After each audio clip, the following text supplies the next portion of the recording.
Hello everybody. This game's been going on for months, but we are here. We've made it. This is the final two. Seems like forever ago since we had Postcard Gate and Boggle Gate, but shout out to Brayden, honestly, for picking me first for his team and believing in me. But yes, we are here and I'm very honored and grateful to be in the final two. I know some of you know a little bit about my game, but I'm going to be here to break it down for you, give you an overview as to why I know I deserve to win this game. So here I am, floater, most inactive, bad at comms. Of course I wanted to push this narrative. Of course that was part of my strategy, was to continuously downplay my game so that I could keep other people around me who were seen as bigger threats so I could get here to the end in this spot. But really, from the main stage of the game, it looked like I was not really, the one at the center, the one getting the attention. I wasn't the one, like I said, winning HOH wins, veto wins. I didn't throw them all. No, I did not. But there were definitely some that I did not want to win. But at the main stage, there was a lot going on. But behind the curtain, behind the stage, I was running the show. And I'm going to break that down for you. The biggest part of my game, of course, was playing under the radar, planting seeds of doubt about others constantly to everybody else in the game, to keep the target off of me, to keep my threat level down, to downplay my game. That was all strategy. That's all part of how I got to the end here. And as far as power in the game, like I said, I may not have had as many comp wins to show that power, but in terms of voting every round, the vote went exactly how I planned, exactly what I wanted to do. I had so much power and control in every single vote in this game. And the only vote that was not really something that was on my agenda was the Evan vote at Final Six. But every other vote, it was exactly what I wanted and how I wanted it to go. Before I get into my game, I want to give a special shout out to JoJo. JoJo, really, you lit the fire under me to play this game hard. Early in the game, you had proposed the final two deal with me because you saw me as someone you could drag to the end as your GOAT, because that was kind of my perception early in the game. And I was like, fuck that. No, I'm not going to be your final two. Of course, at the time I told you I would. But I was like, no, I'm going to get to the end without him. I'm going to take him out and he's going to give me that incentive to play this game hard. So pre-jury, I'm not going to talk about that much because it was forever ago and it doesn't really matter what happened pre-jury. But just want to say that I did have a wild card pre-jury. I did play that to bring Evan over to our team when I knew that Beck was going. And even though Evan went right back over to his team, it definitely created that bond and trust with Evan that I used to further my game into the jury portion. My game really started round one of jury when Anizra won HOH, put me and Leftari on the block. That is when I was like, fuck, I have to start playing like for real now. So that round, I fought my ass off. I convinced everyone that obviously I wasn't a threat in the game, keep me around. I created an alliance with Kaylee, Evan, and Tony that round, and that little group was really close in this game, and we did have a lot of power. I also use this as a incentive to get really close with Anizra. Clearly, we are here at the final two together, but yeah, when she put me on the block, I used that to get really close to her, and she did push for Leftari to go that round, and yeah, I know it wasn't easy, but I fought my ass off to be there that round. So the next round, I got put on the block again as kind of an easy option. So I knew like, damn it, I gotta crank up my game even more. So when Tony did play veto on me that round, I kind of went, ugh, like we're already starting to be seen as a duo. I need to make sure that I do a good job at convincing people that we are not a duo and, that we are not working as closely as it may seem. So from that point on, that was kind of the rest of my game, was convincing people I wasn't very close with Tony. So this round was a double eviction round, the second round into jury. And this was really the first time that I made a move in my game that I could own, that only I made. And that was, of course, when Angel J and Isaac went out. Angel J, I had already been planting seeds to everybody that he was shady, that, he was saying different things to all of us, like me, Kaylee, Evan, and Tony obviously put two and two together. So yeah, I did definitely push that narrative about Angel J. And then this vote with Isaac was not easy, but I was in a swing vote position right here. So I knew Kaylee and Evan did want Isaac to go. I knew Tony and Anizra wanted Josh to go and wanted Isaac to stay. So I was literally right at the center. I had all the power. I was the swing vote. And I decided in that moment that it made so much more sense for my game for Isaac to go, because I knew he was closer to Colton. I knew he was closer to other people besides me. I love Isaac, like he was one of my favorite people in the game, but it made sense for my game for him to go. And I think that was game changing for me. I think it was a huge part of my game. I had that sole power right there and made that decision, and really helped my game out.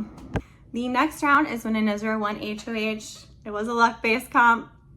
There were several luck-based comps in this game, so comp wins should not be taken into that much account because there were so many luck-based comps here. But when she won HOH and did not put me up, I knew the bond that I had been creating with her was working. I knew my social game was starting to pick up at that point. You know, she was saying how much it hurt her that Tony had played veto on me last round because that put her at risk. And of course I played into it. Of course I did. I pushed that narrative with her. I was like, yeah, definitely. Tony was, you know, not looking out for you that round. And yeah, I was pushing the narrative so that she wouldn't put me up. So she told me that round 2 that if Tony did win veto, that her read on plan was going to be Kaylee. She trusted me enough to tell me that. And I didn't tell anybody else that as well. So we kind of had that little secret duo starting to form there. But, you know, at that point when Kaylee did get put up, she was in my alliance and we were working together. But honestly, for my game, I knew she was closer to Evan and to Tony than to me. So I was okay with her going. You know, I didn't push hard for her to go. I think it was the perfect time for her to go because then I could have Evan and Tony to myself at that point.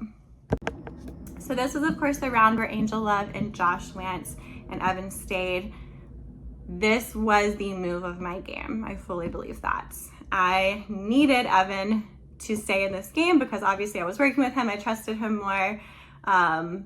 But more than that, I needed Angel Love to go. She was the biggest threat to my game at that point. And Josh going, it had to be that way since it was a double. And I needed Evan to stay. So I worked my ass off to convince Colton to make this move, to go with me, Evan, and Tony, and flip on JoJo. I laid out all the reasons to him, you know, why it was so bad for his game to continue to be perceived as JoJo's GOAT. Like, he needed to make this move. I proposed a final 3 with me, him, and Evan, and I pulled it off. I convinced him.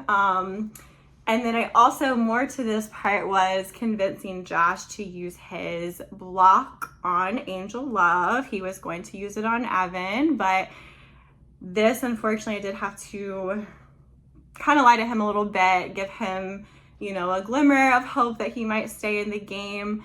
I knew that, like, Colton wasn't going to save Josh, so my best move, of course, was to get him to save Evan. And so I did have to convince Josh that the other person getting votes was Angel Love, not to use his block on Evan, and that if he wanted a chance to stay, he had to use it on Angel Love. So he did use his block on Angel Love, and I did convince Evan to convince Colton to successfully go with us, and that really took a big hit to JoJo's game. I know after that he did kind of see me as the one in power running the show, and I was like, shit, my game's about to get exposed. But I was able to successfully convince people that that was not the case. Something else really briefly that happened this round was when me and JoJo got on call after we won HOH, I told him a lot of my game plans there. And I found out through Anizra that he went and told Anizra everything, and Anizra came to me about it. And I was like, oh my gosh, like JoJo is just, you know, spreading lies about me because he's trying to get the target off of himself. He'll do whatever he can. And she did believe me, and she believed that I was protecting her, even though it wasn't really necessarily the case. But I was able to, again, pull her in with me. And yeah, she believed those seeds of doubt that I was planning about JoJo. And so that helped push that target onto him. And you can kind of see throughout my game, like a big part of my game was just continuously convincing Anisra that I was with her. And obviously, like I said, it got me here to the end with her. So of course the next round, final 6, was when JoJo was super upset. And JoJo, just side note, like, I love you. Like, you have been the best friend of me in this game. We just had that, like, I got closest to JoJo in the game of anybody here, like on a personal level, but we had that constant friend of me going on. Like I said, like, he was somebody I was like, he's not getting further than me. I'm going to take him out before he can do anything. So yeah, that round was when JoJo kind of like exposed my game in his final 6 nominations and was like, oh my gosh, like, Sarah's running the show, like, I don't want to sit with her in the end, she'd win, all this kind of stuff. And I know part of that was just to try to diminish his threat level, but there was definitely some truth in that. So I told everybody that, of course, like, none of that was true, that JoJo was just, you know, in a corner and he was trying to throw whatever cards he could to get himself out of the corner. And yeah, that worked. That was a successful move on my end at getting people to target JoJo and not believing, you know, what he was saying about me and my threat level. So Evan going this round did hurt a little bit because I really was going to be true to that final 3 with Colton and Evan at that point. But I was like, it's okay. I still got this. I still can convince, you know, the people here that other people are bigger threats than me. Of course, Tony, I love Tony so much, but I had to keep pushing that narrative that he was a bigger threat than me, which that did successfully happen when, you know, he went out at 4, when it was me and him on the block. I convinced Colton to, of course, keep me over Tony. And then, of course, JoJo going out at 5 was the big move of the game. And even though I did not win veto that round to make that move and be the one, you know, HOH or veto, to be the one to do it, like, I obviously had been planting seeds the whole game for him to go, and it did happen at that point at 5. So that leaves me to the final 3, and I did really want to win final HOH. I clearly tried to win.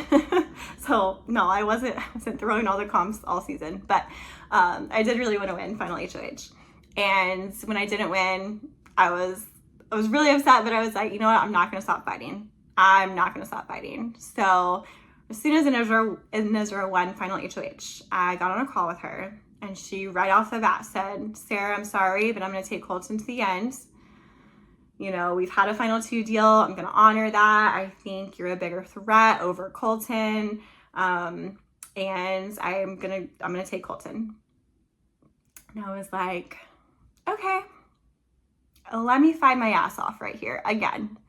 So I did successfully convince her and lay out why Colton was the bigger threat than I was. I had to downplay my game so hard, even though I am very confident in my game and I know that I controlled so much of this game, and that's what got me here to the end.